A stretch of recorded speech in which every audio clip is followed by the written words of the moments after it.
তো সেদিনকে বানিয়ে ফেলেছিলাম সর্ষে ইলিশ। প্রচুর ইচ্ছে করছিল যে একটু ইলিশ ইলিশ হোক একটু, কারণ বৃষ্টি বাদলও হচ্ছিল, তাতে ভাবছিলাম যে একটা হ্যাঁ ইলিশ হয়েই যাক। তো চট জলদি গিয়ে বাজারেতে একটু ইলিশ কিনে নিয়ে চলে এলাম। একদম হালকা রেসিপির মধ্যে ইলিশটাকে সর্ষে দিয়ে ঝোল করার চেষ্টা করেছিলাম। প্রথমে ভাবছিলাম একটু ভাপা টাপা করলে ভালোই হয় সর্ষে দিয়ে, তবে ভাবলাম না, হালকা করে একটা ঝোল মতন করাই যায়। তাই একটুখানি তেল দিয়ে কড়াইয়ের মধ্যে ইলিশটাকে আগে ভেজে নিলাম। ভেজে নেওয়ার পরে আর একটা কড়াইতে তেল দিয়ে দিলাম, একটু দুটো লঙ্কা, কাঁচা লঙ্কা দিয়ে দিলাম, তার সাথে কিছুটা কালো জিরে দিয়ে দিলাম। কালো জিরে তো খাবার জন্য, শরীরের জন্য ভীষণই ভালো।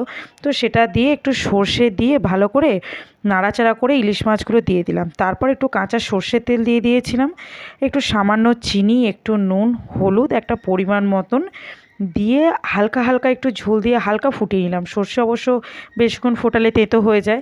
দিয়ে ওটাকে নামিয়ে ফেলেছিলাম হালকা ফুটিয়ে।